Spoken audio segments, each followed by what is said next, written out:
Hey Hybrid, here's the video I said I was going to make. Hopefully this makes things easier to understand because sometimes it's hard to explain certain things with just words, so yeah. Oh, and to anyone else who might be watching this, if there's a slim chance you might be watching this, I don't think you are, but this is really only intended for one person.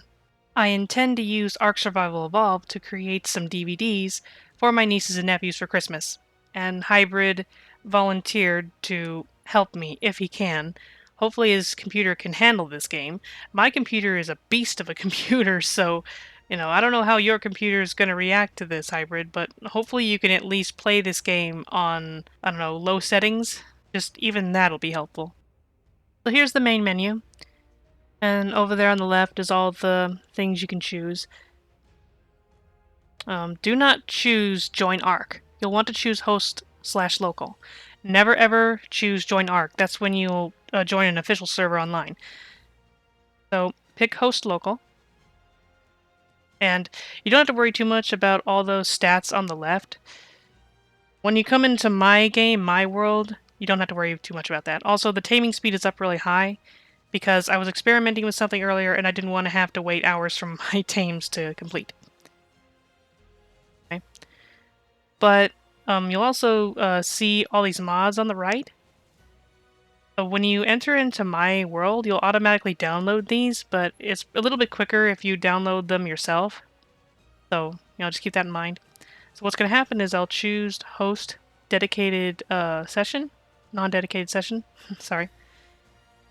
And I'll put it to private, so that means only people whom I invite will be able to join my game. So I'll just invite you, you're going to join the game, but I'm actually going to go into single player for a little bit because I need to show you a few things, and, well, I don't really need to host a non-dedicated session otherwise. So, but if you'll see all the maps up here, the story arcs are the ones we're going to be focusing on, namely the Island, Scorched Earth, Aberration, and Extinction. These down here, the custom arcs, you don't have to worry about, and you don't have to worry about the Genesis Part 1 or Part 2. We're not worrying about those. I mean, the custom arcs are really beautiful. They have a lot of beautiful maps, but they're not really necessary. You don't need to, fill up your hard drive with the gigabytes needed for those, so don't worry about that. So here's the character creation. You're going to have to create a character that looks almost identical to mine. It doesn't have to be absolutely complete on point accurate, but, just close enough. And here I'm just showing like all these sliders. You can create like a whole freak of nature if you really want to, but that's not really what we're gonna do here. So I'll just go back to normal. So for my character, she's gonna be somewhat fair-skinned, maybe a little bit more tan. So I'm just messing with the sliders here. This is a voiceover, by the way. I'm not recording my voice in real time. So about right there. Blue eyes and brown hair. Like I said, you don't have to be super accurate, just close enough to where, it looks like me. And the only other thing I change is the leg length. Not by a lot, I'm not turning myself into a giraffe here. But just pull it out a little bit, and you'll see that the left part of that hexagon is just a little bit past the others. So it's not major. Anyway, Gummy, my survivor name. And as for the island, choose South Zone 1. I'll probably record this part on my own, the spawning in part.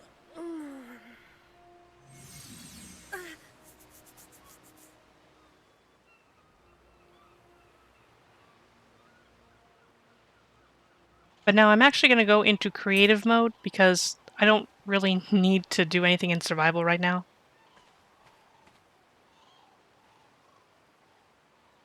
You can see how pretty the game is with my beast of computer. I don't know how it's going to look for you. So, creative mode. I'm going to give myself some scissors because this is really the best way to distinguish between me and Artemis is our hairstyle. And I guess color, because we always dye our armor and stuff with the different color dyes. I go with red, she goes with purple, but I go with the ponytail. And actually, you're going to have to unlock the ponytail, I think. I don't know if you do. Hopefully, I can just do it for you. But it's not too hard to get. You can even go into creative mode and, give yourself some invincibility. And you don't need to worry about getting attacked. What you have to do to get the ponytail is you have to collect all the artifacts on the island. And I know where everything is, so, I can show you where that is. And you can unlock this hairstyle. But your main purpose for this is to basically play my character here, so that I can be a moving camera. Because you can see in the background there that even though my computer is really nice, it's kind of like grainy a little bit. And also, if I do this sort of thing to try and get cinematic views, it's also a little grainy. I mean, this game is horribly unoptimized, but I'm gonna bring up the cheat command and put myself in spectator mode here. So after that, I'm basically a floating camera. So I can move fast, move slow, I can actually attach myself to another player so the camera always follows that player. So, and I need to experiment with this because I haven't done much with the orbital cam.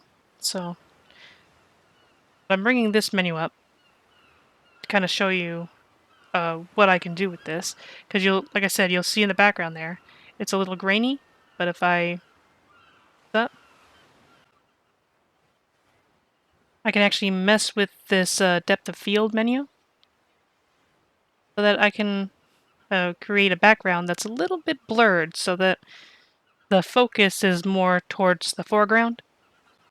I'll have to mess with this menu and experiment a little bit and then save the presets to the map settings right there so that I don't have to mess with the sliders every time I want to, find the right, depth of field. But then the end result is something that I can call, I guess, a cinematic shot.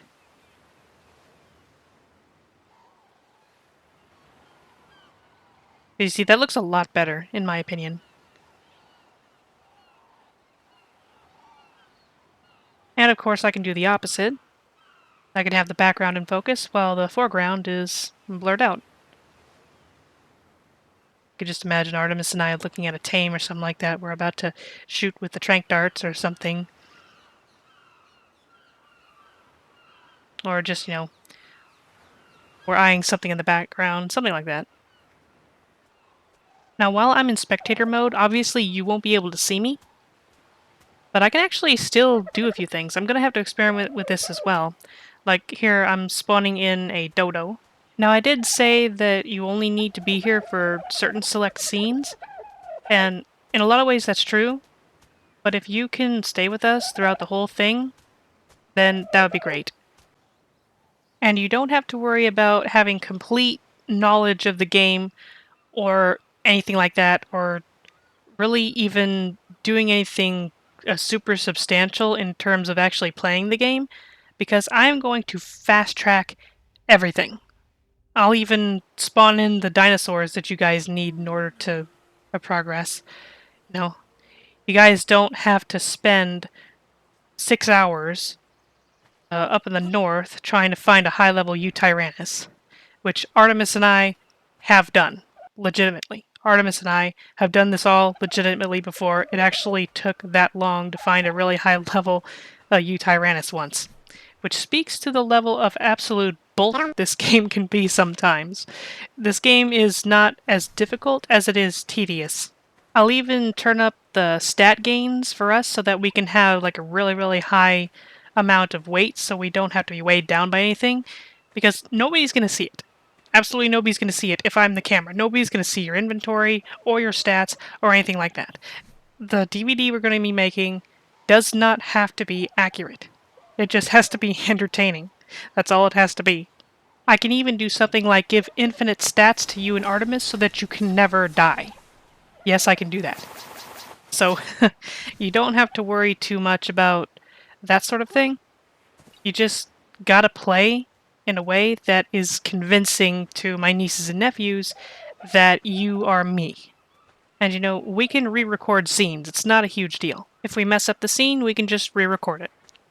Now, if you're okay with staying with us throughout the whole recording process, then there are two things that are relatively elaborate that you're going to have to learn how to do. Now first, I'm going to spawn in a bunch of raptors, and I used a cheat to make sure they don't move. Otherwise, they'd be gunning it for me like Mario does mushrooms. Whoa! For most creatures in this game, in order to tame it, you need to knock it out with trank arrows or trank darts, and then once it's knocked out, you put food in its inventory, and then as it eats the food, the taming bar will go up. Certain foods work better than others, depending on what type of creature you're trying to tame. And obviously, things like carnivores eat meat while herbivores eat plants. There are also passive tames where you walk up to the creature and feed them instead of knocking them out. And then there are the tames where you have to steal the egg of the actual creature you need to tame and raise the baby. For example, wyverns, Deinonychus, rock drakes, things like that. One of the more unique ones is the Reapers in Aberration. Probably not going to tame one of those, but in order to tame those, you need to have the Reaper Queen impregnate you so that you have a chest burster come out at some point. Just like in Aliens, I'm not joking. But anyway, what I'm preparing here is this group of raptors to show you the move here command. That's what you're going to have to do at some point, especially in the tech cave when we have all our dinosaurs in there. You're going to have to try and maneuver them through the cave. If you still have that Razor Naga I gave you, then it'll be pretty easy. You can just assign the move here command to one of the buttons on the side. Yeah, here's all the different key bindings and stuff like that. You'll need to have a basic understanding of where all the key bindings are and all that kind of stuff. You'll also need to understand how to put certain dinos into order groups for yourself. It's hard to explain what that is without showing you, but basically it makes it to where if you have that order group selected, then your whistles, your group whistles, will only affect the dinosaurs in that group. See, right here I'm using the move here command. But if they were in a different order group, and I didn't have that order group selected, then they would not respond to these whistles. Another button you're going to be using is the attack this target command. Just assign that to a button. All of this that I'm talking about is basically to help you control these creatures, because sometimes it is just annoying to try and control them. Especially if they're really big creatures, like the Tyrannosaurus Rex. Yeah, we're not gonna bother with Rexes too much, because those things, they're really good. They, they're really massive powerhouses in terms of, stats. But, oh my god, are they just annoying to move around. They turn like semi-trucks. So yeah, we're not going through the tech cave with any of those. When we get to Scorched Earth, it'll probably be easier. Alright, well the next thing you're going to have to learn how to do is shoot a gun from the back of a dinosaur. Now, this seems kind of weird for me to mention because it shouldn't seem too difficult, but the thing is the controls change drastically. Normally, when you're riding a dinosaur like I was before in third-person mode, or even in first-person mode, if you don't have an object in your hand out, like a gun or a tool, then the dinosaur will go wherever you look. But in this case, it changes to the WASD keys. You're going to have to turn with the A and D keys instead of with the mouse. So, you're going to have to get used to that. And the reason why you have to is because there's this one specific boss fight that usually I'm the one who has to do that. You're going to have to shoot while on the back of a dinosaur, or a creature of some kind, and usually that job is up to me. Artemis, we usually complement each other pretty well in terms of what we're, good at, but that's the one thing that is my job. So, since you're technically playing me, you're acting like me, you're going to have to learn how to do this. You're going to have to learn how to turn the dinosaur and, maneuver the dinosaur while shooting from the back. And it's a little weird because you can only turn so far in terms of aiming with your gun. See, I can't go any further than that. and then you just put it away once you're done, of course. But this is something you're going to have to get used to. And like I said, during that boss fight, I'll probably give you all infinite stats so you don't die. Don't need to, you know, waste the waste the dinosaurs dying. But it is not a raptor you're going to be controlling. You're going to be controlling something much bigger and much harder to control in terms of, you know, turning, because usually the bigger something is, the harder it is to turn. Now, you're going to be riding one of these things. This is a rock drake. So, these are pretty much, you know, essential for the Rockwell fight over an aberration. But you can shoot from the back of these things. But look at the turn radius of this thing. Yeah, it's not nearly as good as the raptors. Like, in terms of the raptors, look how quickly they turn. They turn on a dime in comparison. So, you know, and you're going to be shooting more than just, you know, things that are your enemy. You're going to be shooting things that are, you know, your projectiles that are going to be following you. Artemis can help you with that. You'll understand when you see it go invisible too. You'll probably be invisible and going around like this, you know, because if you're invisible, you don't attract as many, you know, ads. There are going to be plenty of ads in there. You can't glide while you're in that shooting mode, because see, this creature doesn't fly, it glides. But when you're on its back and shooting, you can't glide. You can jump, but you can't glide. You can sprint too, so. You can also shoot while this thing is climbing, although you probably won't be doing much of that. It can climb up vertical walls and upside down, so, you know. That's what the main draw of this guy is, so.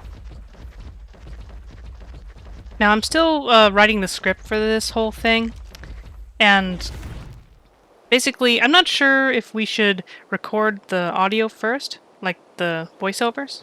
Usually that's what most productions do. They'll record the voiceovers before they do the animation stuff, or at least in animation production. One thing I'm going to need help with in testing is to see if I can get Spectator Mode into a boss arena. I need either you or Artemis to help me with this, because when I was testing this here, I could not for the life of me get Spectator Mode into the boss arena, because technically when I am in Spectator Mode, my character dies, technically. So I guess it doesn't really sense my character being there. I want to see if, you know, one of you is inside this portal. Normally you go to the obelisks and you give it these tributes, like certain items, like the artifacts and other things, in order to summon one of these, but I can just use a cheat to summon it if I want to. But if normally you stay inside that thing, and you can have up to 20 creatures in that as well, for most of the fights anyway. So, up to 20 creatures, and I don't know what the limit of players is, but it's definitely not 3. Anyway, I want to see if I have the spectator camera focused on one of you, if it'll bring me into the arena as well. See, here's an obelisk. Here's the obelisk to the spider fight, the spider queen fight. Normally what you do is you go up to the thing here,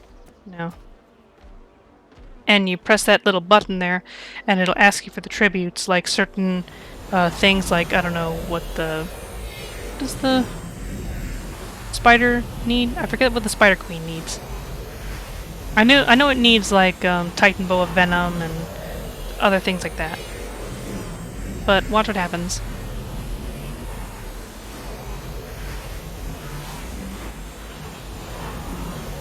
This thing gets ready to teleport. Looks pretty cool.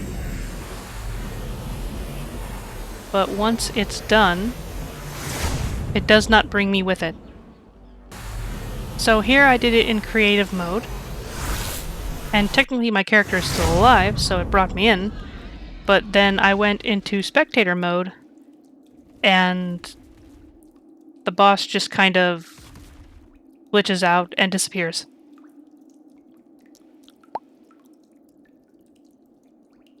So I'm wondering if it'll allow me to basically attach to one of you guys, and then it'll allow my spectator to follow you. So when you first try out this game, Hybrid, I would like to test this out. It's not going to take much time, but, you know. I can also use a cheat to kill the boss.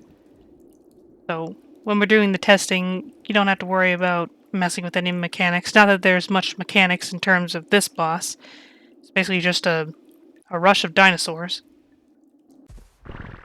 The Rockwell fight is really the only fight that we're going to put in this series of DvDs that requires any real moving around. Most of them are just, you know, tell your dinosaurs to go attack it at a certain point. One thing I should also mention is building. Here's the first place we're going to be at in the island. This is going to be the spot for our main base. It's way over here. And there are certain reasons for this, and some funny reasons as well, because this DvD we're going to be making, I'm going to try and make it funny for the kids, so that, you know, my nephews are the only ones who really like this game, but, you know, if they decide to watch these DvDs, you need to make it entertaining enough to, you know, be entertaining for my nieces as well. Now, I'm force taming this stegosaur because this is one creature that's considered a harvesting creature. It's used for other things too, but unless you're in PvP, you don't have to worry about the other things. So, saddle. This thing harvests wood, thatch, and berries, which is something we're gonna have to get a lot of, or at least make it look like we're getting a lot of, in order to build what we're gonna be building over here. So, and what you do is you press C, and it changes the plate color. Orange gets you wood, blue gets you thatch, and yellow gets you berries. They do other things when you attack something, but you don't really need to worry about that. We're not going to be using them too much. And I think there I just attacked the Bronto by accident because I just nicked its tail and it's mad now. Alright, and now we don't actually have to do the tedious process of getting all of this, like, all of these materials and stuff like that. We really don't. I'll go into creative mode and give you guys all that you need in order to build this stuff. And we'll kind of do a montage, and eventually I'll come back in creative mode and help you, you know. So this is going to be the longest part of these videos in terms of, like, preparation, because I'm not going to record everything we build. I'm just going to record bits and pieces of us making the build.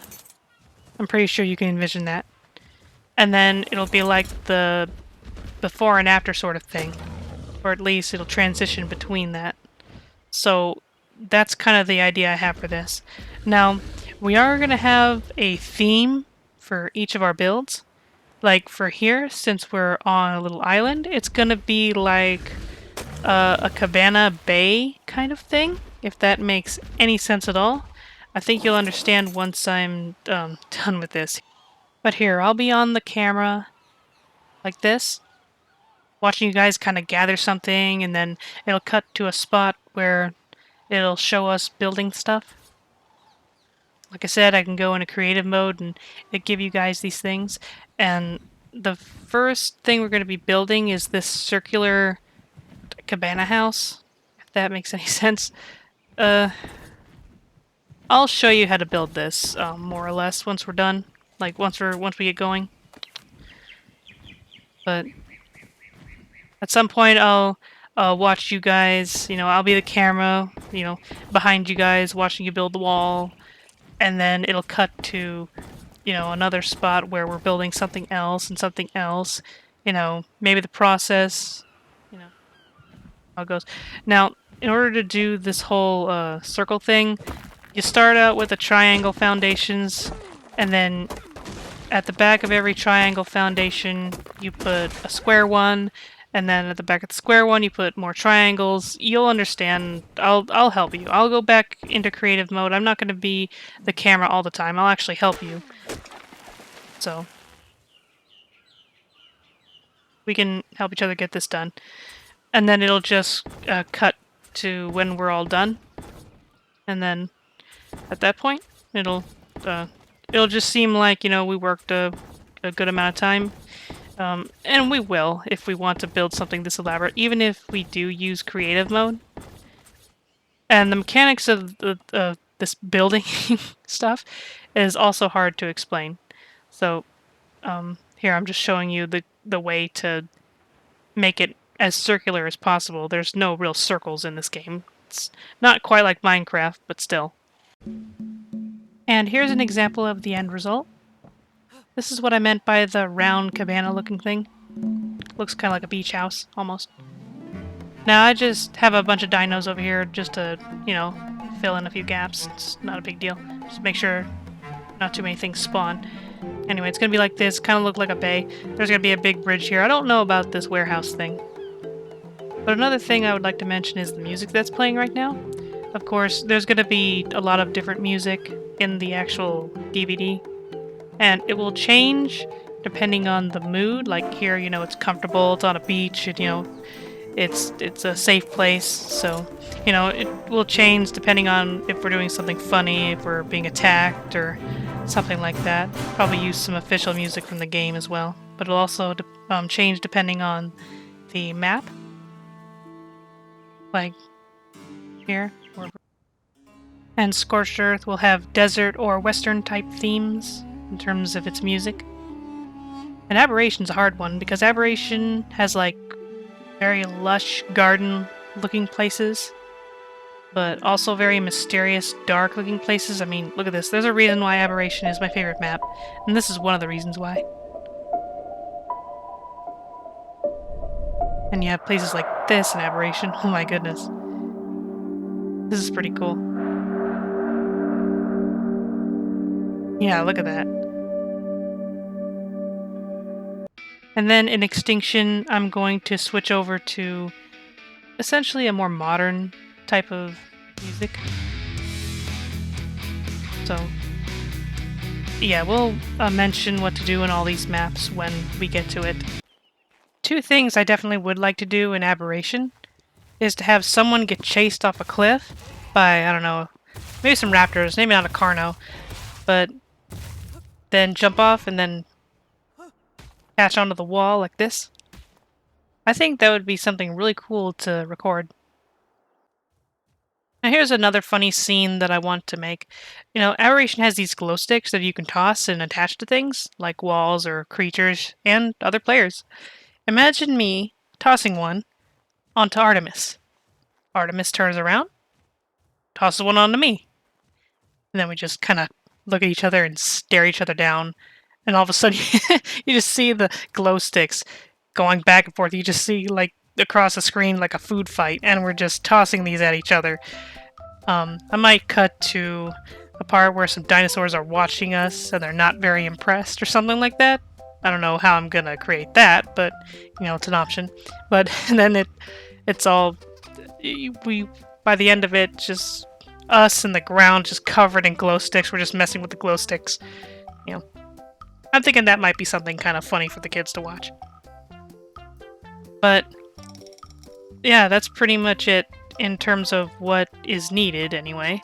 Now, the DVDs, the writable DVDs that I got, the rewritable ones, their capacity I think is 120 minutes, and a standard DVD, like a standard movie, is usually about 90 minutes, and so I want to get in between 90 and 100 minutes on each one, if possible.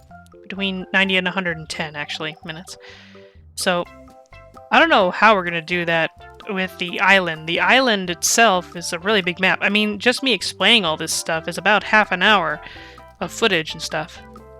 So, on the island, showing all the caves and all the, like, the dinosaurs we're going to be getting, doing that within 110 minutes might be a little challenging. Because that place, the island, has 9 artifacts on it that we need to show.